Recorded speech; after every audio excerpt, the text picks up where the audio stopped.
Picture this. You are standing in a dimly lit garage in Daytona Beach. The year is 1951, and the air smells like stale cigar smoke, high-octane fuel, and the salty humidity of the Florida coast. In the center of the room, a man with a flat-brimmed hat and a chewed-up cigar clamped between his teeth is doing something that looks completely insane. He's standing over a cast-iron exhaust manifold, a heavy, rough piece of metal that looks more like tractor plumbing than a race car part, and he's pouring a thick, gray sludge into it. It looks like liquid sandpaper. To the casual observer, it looks like sabotage. If you poured that gritty mess into a running engine, it would eat the piston rings in seconds. But this man isn't sabotaging the car, he's reinventing physics. 6 months later, the car wearing that manifold will do things on the track that shouldn't be mathematically possible. It will pull away from identical cars on the straights as if they are standing still. It will make seasoned mechanics scratch their heads and question their own sanity. And when the officials finally tear the engine down, looking for the illegal cam, the bored-out cylinders, or the hidden nitrous lines, they will find absolutely nothing. Everything measures stock. Everything fits the rulebook, but they know they've been beaten. This is the story of how a B-17 bomber mechanic looked at a rulebook, found the white space between the ink, and used it to smuggle 50 horsepower past the most vigilant inspectors in the world. This is Engine File, and I spend way too much time thinking about the gray areas of automotive engineering.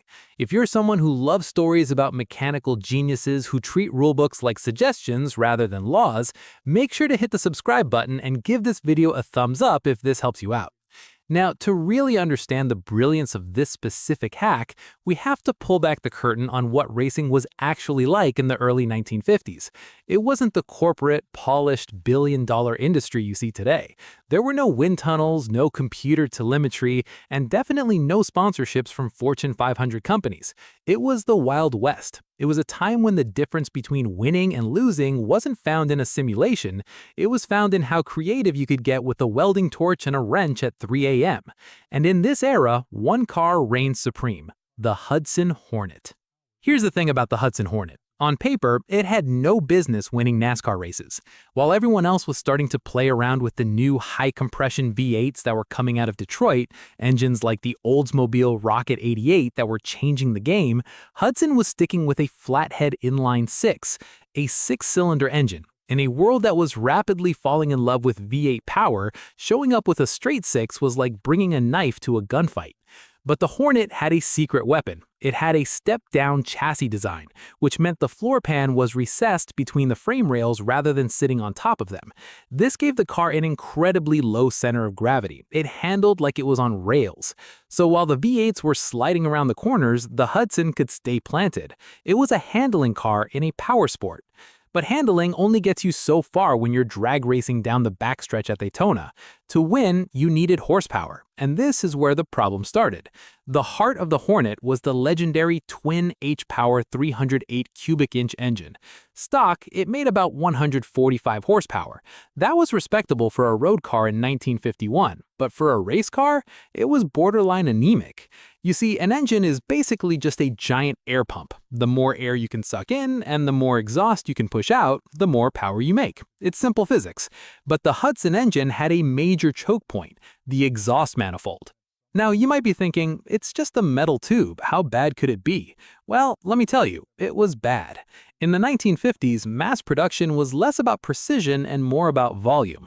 The casting technology they used back then was sand casting, and let's just say their quality control was optimistic. When they poured the molten iron into the sand molds to make these manifolds, the finish inside the tubes was atrocious. We are talking about a surface texture that looked like the surface of the moon. It was pitted, rough, and full of flash, little jagged metal ridges of metal left over from where the mold halves met. Imagine trying to drink a thick milkshake through a straw that's full of rocks and has jagged spikes sticking out of the sides. That's what the exhaust gases were dealing with. Every time the exhaust valve opened, that hot, high-pressure gas tried to rush out of the cylinder only to slam into these casting imperfections. This created turbulence. Instead of flowing smoothly, the gas would swirl and eddy, creating back pressure that pushed back against the engine. It was literally choking the engine to death. Every mechanic in the pit lane knew this. It wasn't a secret. They looked at those manifolds and saw free horsepower just waiting to be unlocked. The solution was obvious. It's a technique called port and polish. You take a die grinder, basically a high-speed rotary tool with a carbide bit, and you go in there and physically grind away the bumps. You smooth out the walls, you widen the passages, and you polish it until it shines. A good port job on a Hudson manifold could easily free up 30, maybe 40 horsepower. It was the oldest trick in the book. But here is where the story takes a sharp turn. The people running NASCAR, the France family, were obsessed with the idea of stock car racing. They wanted the fans to believe that the car winning on Sunday was the exact same car they could buy on Monday. They were terrified of the sport turning into a custom engineering contest. So they opened the rulebook to section 12, paragraph 4, and they wrote a rule that was clear, unambiguous, and absolute. It said, in no uncertain terms, exhaust manifolds must remain stock as delivered from the manufacturer. No grinding, cutting, welding, or mechanical modification of the exhaust passages is permitted. Look, usually in racing, rules are vague. They leave room for interpretation. But this was a stone wall. No mechanical modification. It meant if an inspector ran his finger inside your exhaust pipe and felt a smooth surface or saw the telltale scratch marks of a grinding bit, you were disqualified, banned, gone. Most mechanics looked at that rule, cursed under their breath, and accepted that they were stuck with the factory junk. They bolted on the rough, restrictive manifolds and accepted the power loss as the cost of doing business. But Smokey Yunick wasn't most mechanics. Smokey didn't see a wall. He saw a puzzle. He read that rule over and over again. No mechanical modification. He parsed the sentence like a lawyer looking for a loophole in a contract. The rule forbade mechanical modification. It forbade tools. It forbade grinding. But it said absolutely nothing about nature. It said nothing about chemistry. It said nothing about physics. And this is where it gets really interesting. Before he was a racing legend, Smokey was a pilot and a mechanic for the Army Air Corps in World War II. He spent years keeping B-17 flying fortresses in the air. These were massive, complex machines that relied on giant radial engines. And when you're flying at 25,000 feet, trying to keep a bomber aloft with half its tail shot off, you learn a thing or two about airflow that your average auto mechanic never even considers. You learn that air is a fluid, just like water. You learn that at high speeds, even microscopic imperfections can cause drag that destroys efficiency. Smokey remembered a maintenance procedure from the war. They used to clean complex engine parts that were too intricate to take apart and scrub by hand, by pumping an abrasive flurry through them. It was like sandblasting, but using a liquid carrier to flow the abrasive into every nook and cranny. He started thinking, if he couldn't grind the metal away with a tool, could he wear it away with a liquid? Could he simulate 100 years of wear and tear in a single afternoon? He went to his shelf and grabbed the tin of valve grinding compound. This is stuff that's been around since the Model T. It's basically a paste made of silicone carbide grit suspended in grease. It's designed to be put on valves to help them seat against the cylinder head. It's incredibly abrasive. On the Mohs scale of mineral hardness, diamond is a 10. Silicone carbide is a 9.5. It is harder than steel, harder than iron, harder than just about anything found in an engine. Smokey looked at the gray paste, then he looked at the rough, restrictive Hudson manifold. A smile crept across his face. The rulebook said no tools. It didn't say anything about toothpaste. He didn't just dump the goop in and hope for the best. That would be amateur hour, and Smokey Yunick was many things, but an amateur wasn't one of them. He approached this with the precision of a mad scientist. He knew that if he just pumped the abrasive through in one direction, it would wear away the metal unevenly. It would dig grooves into the turns and leave the straight sections untouched. Worse, it would bias the airflow, creating a manifold that flowed great in one direction but was a turbulent mess in reality. He needed a way to mimic the chaotic, multi-directional flow of exhaust gas, but with enough force to scour the iron. So he built a rig. He took an old refrigerator compressor, the kind you'd find in a scrapyard for a few bucks, and cannibalized the valving mechanism. He rigged it up to a large tank filled with a mixture of that silicon carbide valve grinding compound and lightweight machine oil. He thinned the paste down until it had the consistency of heavy cream. Then he bolted the rough, factory cast exhaust manifold to the bench and hooked up the hoses. But here was the stroke of genius. He set the system to reciprocate. He didn't just blast the fluid through. He created a system that would push the abrasive slurry through the manifold and then instantly suck it back, reversing the flow direction roughly 20 times per second. Push, pull, push, pull. It was a violent churning motion. Inside that cast iron tube, a storm was brewing. The abrasive particles suspended in the oil were being slammed against the rough internal walls of the manifold thousands of times a minute. Think about the physics happening here. Each tiny grain of silicon carbide was acting like a microscopic chisel. When it hit a high spot, one of those jagged casting plashes or a rough peak in the iron, it chipped away a microscopic fragment of metal. Because the flow was liquid, it naturally followed the path of least resistance, which meant it focused its energy on the restrictions. It wasn't just smoothing the walls, it was hydrodynamically sculpting them. The fluid was literally carving the perfect path for itself, wearing down the obstacles that impeded flow while leaving the wider, smoother areas alone. Smokey turned the machine on and walked away.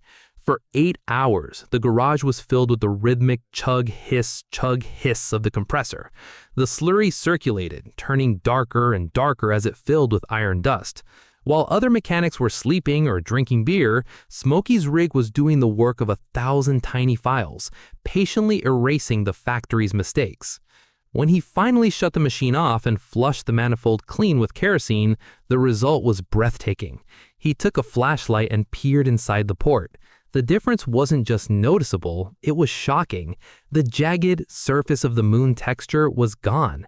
In its place was a finish that looked like dark gray glass. The casting flash had been eroded down to nothing. The sharp corners where the tubes met had been radiused into smooth, sweeping curves. And the best part? It looked natural. That was the key. If you attack metal with a grinder, you leave tool marks. You leave scratches, chatter marks, and distinct patterns that scream human intervention. A tech inspector shines a light in there, sees a swirl mark from a carbide bit, and disqualifies you on the spot. But this didn't have tool marks. The surface had a random, matte finish that looked exactly like a high-quality casting, just smoother. It looked like the factory had accidentally made a perfect part. Smokey bolted this chemically ported manifold onto the dyno engine. He fired it up. The sound was different immediately, a sharper, crisper bark from the exhaust. He pulled the throttle lever and watched the needles on the dynamometer climb. A stock Hudson 308 engine usually topped out around 145, maybe 150 horsepower if you were lucky. The needle swept past 150, past 160, past 180. It finally settled near 195 horsepower. Let that sink in for a second. 195 horsepower. That is a nearly 35% increase in power. In modern terms, that's like taking a 300 horsepower Mustang and suddenly finding an extra 100 horsepower just by polishing the exhaust.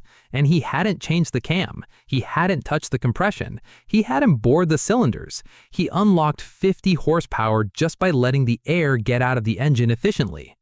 But the real test wasn't the dyno. It was the track. The 1951 NASCAR season opened, and the Hudson Hornets showed up. But Smokey's cars were different.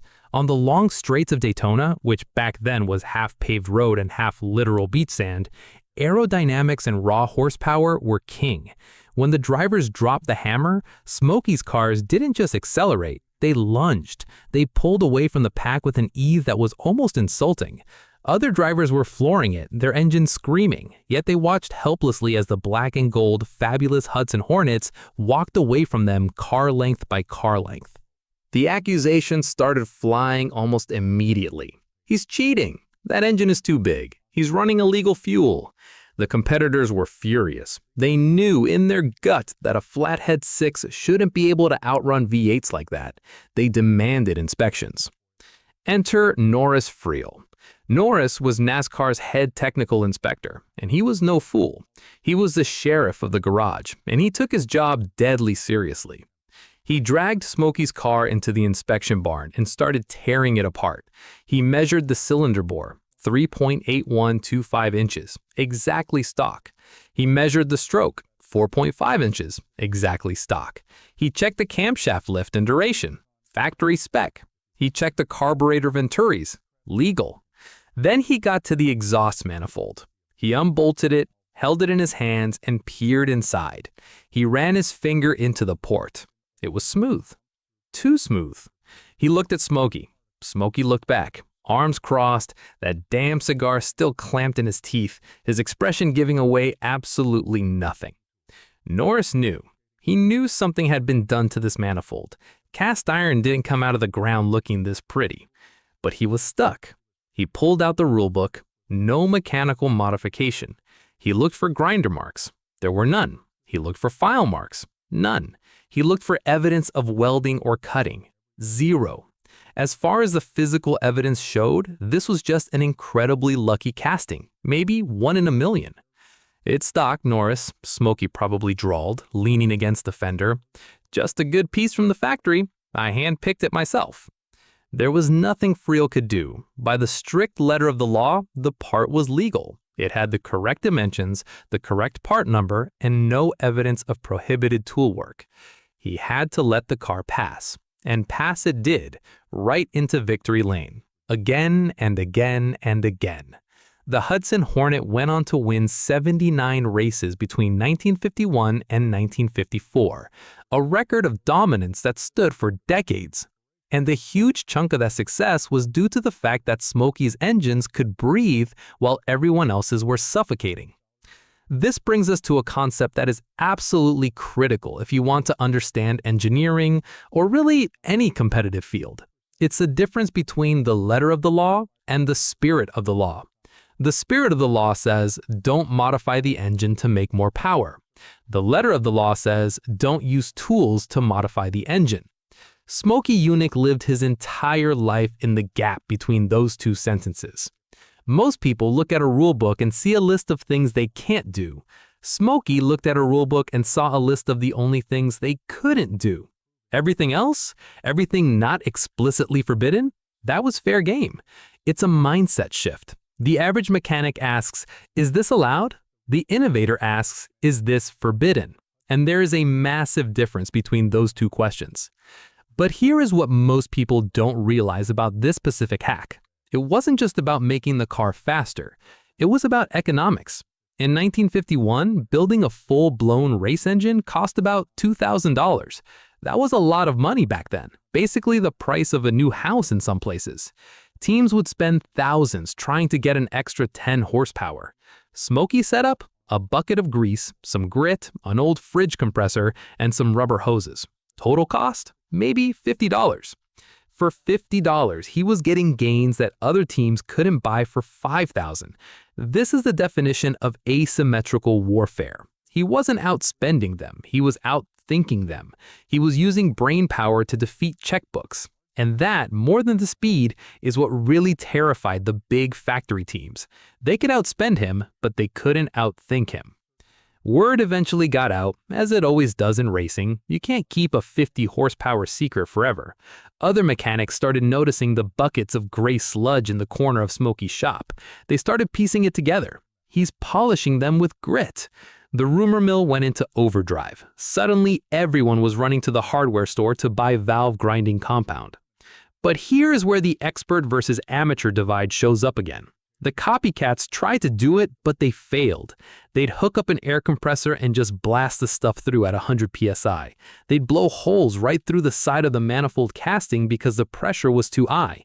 Or they'd use a mixture that was too thick, and it would just clog up the ports like cement. Or, most commonly, they'd polish it, but they wouldn't get the flow reversal right. So they'd end up with a manifold that was smooth, but shaped wrong, actually hurting performance.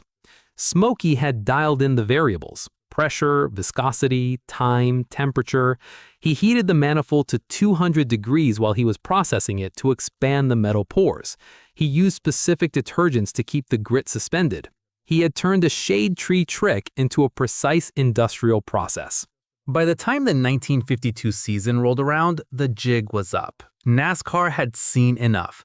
They realized that while they couldn't prove how Smokey was doing it, the result was undeniable. They updated the rulebook. The new text was specific: angry and comprehensive. It banned chemical treatment, acid etching, abrasive flow machining, or any internal surface modification, whether by mechanical, chemical, or other means. They essentially threw a dictionary at him to make sure they covered every possible verb he could use to modify an engine. Most people would have packed up and gone home, but this is where the mindset of a true innovator shines through. Smokey didn't see the ban as a defeat. He saw it as a graduation. He had forced the governing body of the sport to rewrite their laws just to stop him. That's a badge of honor. And besides, by the time they banned it, he was already bored with it. He had already moved on to the next problem. Rumor has it that his next trick involved soaking the fabric air filters in nitromethane, a highly volatile racing fuel used in dragsters, and letting them dry. When the engine heated up during the race, the nitro would vaporize from the filter, get sucked into the intake, and provide a chemical supercharging effect for the first few laps. By the time the race was over and the inspectors looked at the filter, the evidence had literally evaporated into thin air. Again, you can't prosecute what you can't find. But let's step back from the cat and mouse game for a minute and look at the actual engineering legacy of that exhaust manifold hack. Because here is what most people don't realize. Smokey Yunick accidentally invented a legitimate manufacturing process that is still used today in aerospace and high-end automotive engineering. Today, we call it extrude honing, or abrasive flow machining. If you buy a high-performance intake manifold for a modern car, or if you look at the fuel nozzles on a jet engine, they are often finished using a process almost identical to what Smokey built in his garage with junk parts. They pump a putty-like abrasive media through the part under pressure to polish internal passages that tools can't reach. Smokey was doing this in 1951. Decades before it became an industry standard. He was prototyping the future of manufacturing with a refrigerator compressor. And the impact went beyond just racing. It actually embarrassed the engineers in Detroit. You have to understand, the guys designing the cars at Hudson were degreed engineers. They sat in offices with blueprints and slight rules. They thought they knew everything about their engines. Then this guy in Daytona, who barely finished high school, takes their design, runs some grit through it, and finds 35% more power. It was a wake-up call. It proved that the theory of engine design was failing in the execution of manufacturing. It forced Detroit to look at their casting quality. If you look at a 1953 Hudson exhaust manifold compared to a 1951 model, the difference is night and day. The 1953 version is smoother, the turns are less abrupt, and the flow is better. Smokey had essentially shamed them into building a better product. The racing improvements were driving streetcar development, exactly as the sport was intended to do, just not in the way anyone expected. Now, I want to get a little technical for a second because understanding why this worked so well will change how you look at every pipe and tube in your life. It comes down to a concept in fluid dynamics called the boundary layer. Imagine a wide river flowing downstream.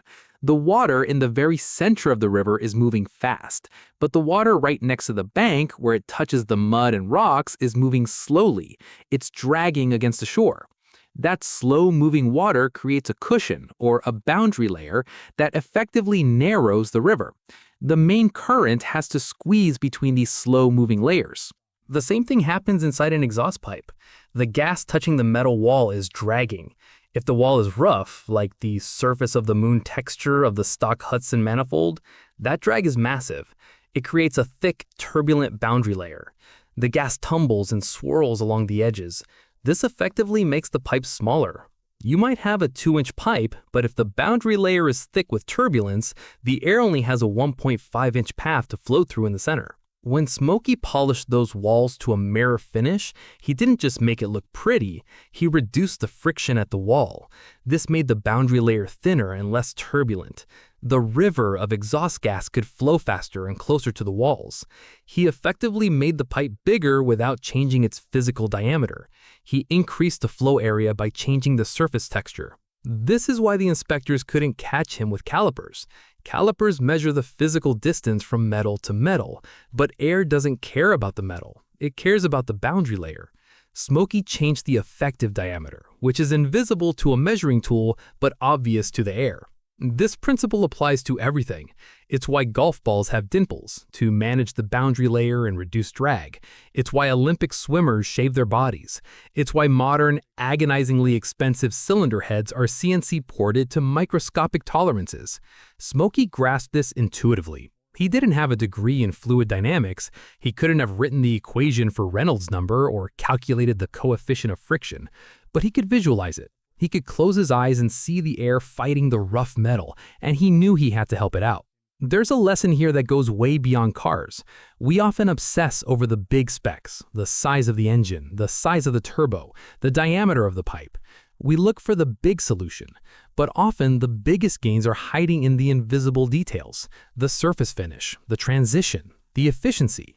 Smokey found 50 horsepower not by adding a new part, but by perfecting the part he already had.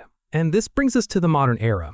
You might be thinking, well, that's a cool history lesson, but does it apply today? Absolutely. The game hasn't changed, the technology has just leveled up. Today's NASCAR is locked down tight. The cars are scanned with lasers. The engines are measured to the thousandth of an inch.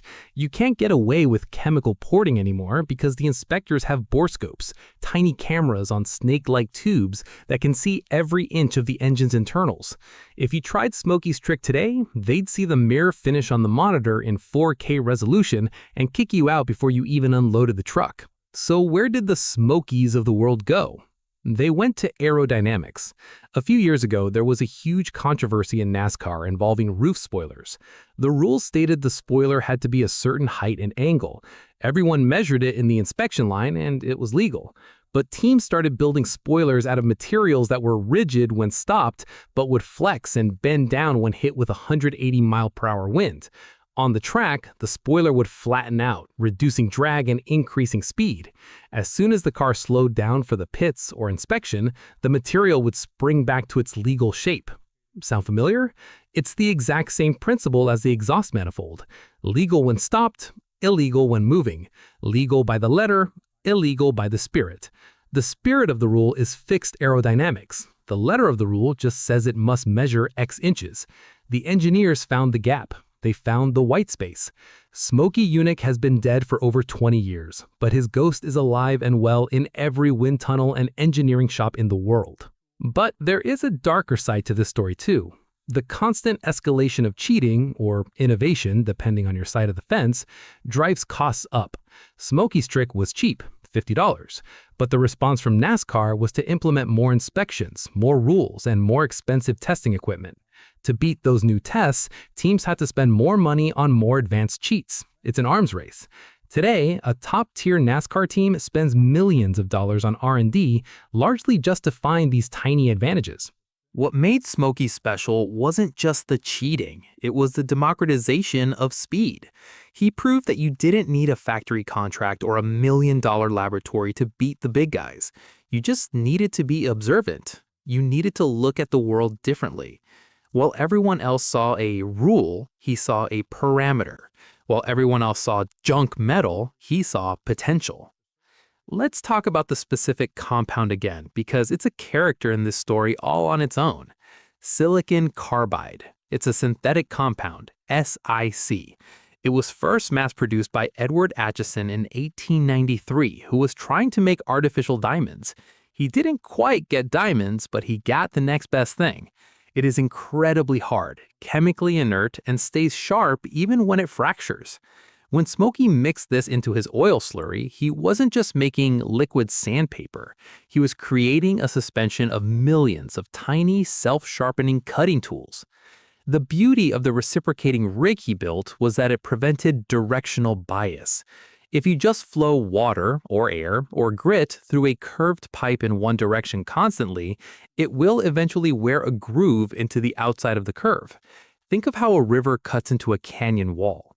If Smokey had just pumped the slurry one way, he would have altered the shape of the ports, potentially making them larger but less efficient, or weakening the walls until they cracked. By reversing the flow 20 times a second, he ensured the wear was omnidirectional. It attacked the high spots from the front, back, and sides. It polished the surface without changing the fundamental geometry of the curve. This is a level of insight that is frankly staggering for a guy working in a garage in 1951. He was intuitively applying principles of isotropic finishing. Today, we use isotropic superfinishing on transmission gears to reduce friction and heat. We put gears in a vibrating tub with ceramic media to achieve the same result, a non-directional, mirror-smooth surface. Smokey did it with a fridge pump. And the result on the track were psychological warfare. Imagine being a driver for a competing team. You have the same car, you have the same engine, you are driving your heart out, hitting every shift point perfect, taking the perfect line through the corner. And then, down the straight, Smokey's car just walks away. It doesn't even look like it's trying. It's demoralizing. You start to doubt your own equipment. You start to doubt your own team. Why is his car faster? What does he know that we don't? It makes people paranoid.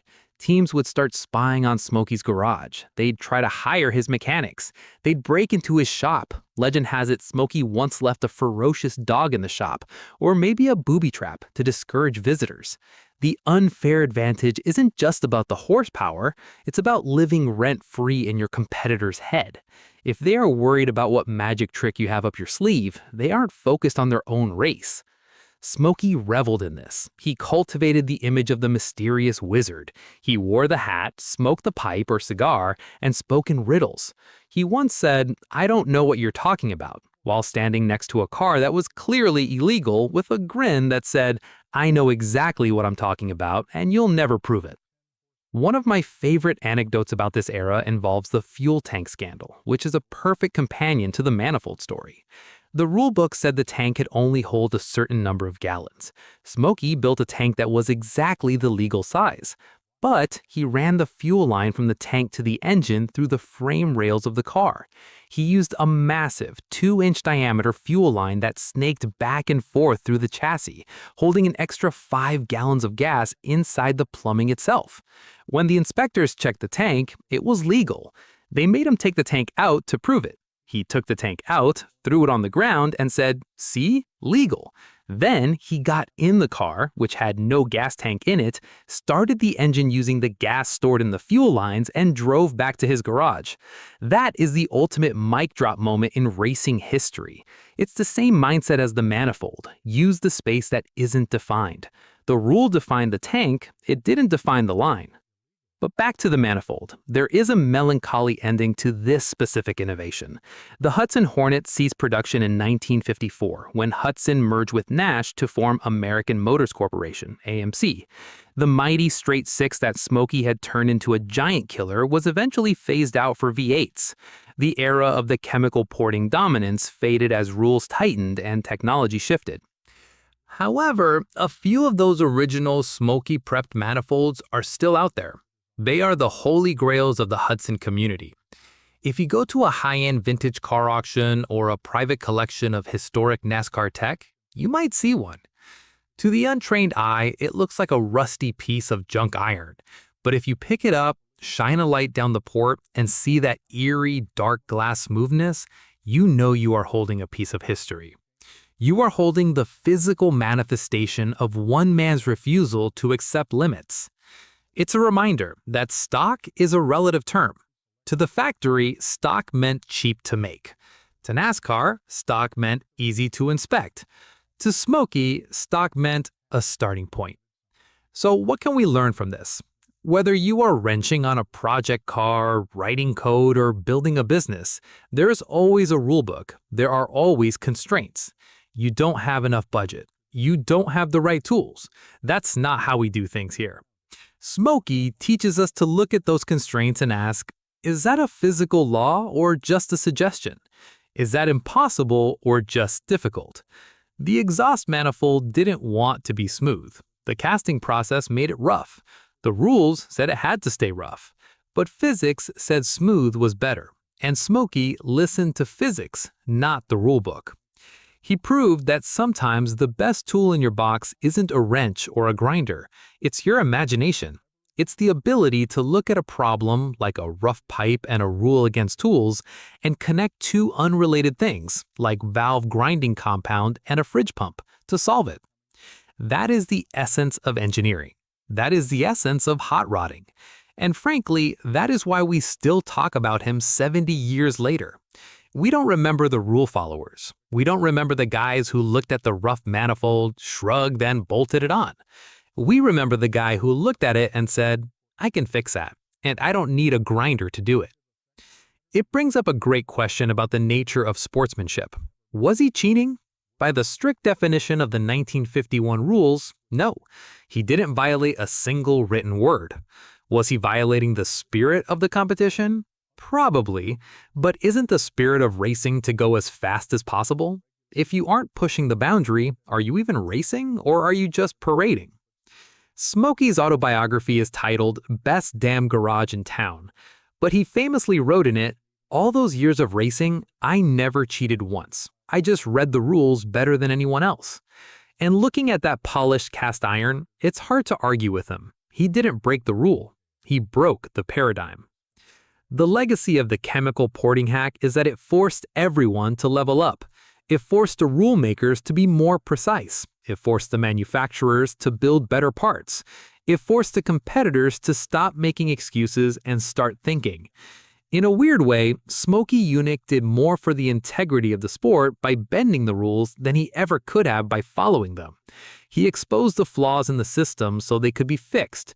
He was a stress tester for the entire sport of auto racing. So, the next time you are looking at your own car or your own project and you feel stuck by a limitation, whether it is a budget cap or lack of equipment or a strict set of rules, think about that garage in Daytona. Think about the invisible modification. The most powerful changes are often the ones nobody can see. We live in a world that loves to show off. We want the shiny billet aluminum parts, the big turbocharger sticking out of the hood, the carbon fiber wings. We want the modifications that scream, "Look at me, I spent money on this." But the Smokey Yunick approach is the opposite. It is the art of the subtle. It is the discipline of the hidden. It is knowing that a smoother airflow path, invisible to the naked eye, is worth more than a chrome valve cover. It is the understanding that excellence isn't always loud. Sometimes, excellence is just a gray sludge pumped through a pipe for 8 hours while you drink a coffee and wait. There's a certain elegance to that, isn't there? In an era of bolt-on performance, where you can just buy speed from a catalog, the idea of making speed through sheer ingenuity feels almost romantic. It reminds us that the human element still matters. You can buy the same car as the next guy, you can buy the same parts, but you can't buy the creativity to see the loophole. That has to come from you. Modern racing is still fighting this battle. Every time a Formula One team figures out a way to flex a wing, or a NASCAR team figures out how to trick a laser inspection system, they are channeling that same spirit. They are standing on the shoulders of the giant who prove that the rulebook is just a rough draft of what is possible. They are proving that engineering is an active verb, not a static noun. And ultimately, that is what Engine File is all about. We aren't here just to look at pretty cars. We are here to understand the thinking behind them. We are here to celebrate the gray areas, the loopholes, and the brilliant minds that exploit them. Because without the rule benders, racing would just be a parade, and nobody pays to watch a parade go 200 miles per hour. We owe a debt to that liquid sandpaper. It taught us that surface finish matters. It taught us that flow is everything. But mostly, it taught us that if you aren't looking for the unfair advantage, you're already losing. If you enjoyed this deep dive into the most brilliant cheat in NASCAR history, I want to hear from you. What is your favorite piece of racing innovation that bent the rules without breaking them? Drop a comment below. And make sure to subscribe if you want to hear more stories about the mechanical mavericks who built the sport we love today. Until next time, remember, it's not cheating if it's not explicitly in the rulebook. At least, that's what Smokey would say.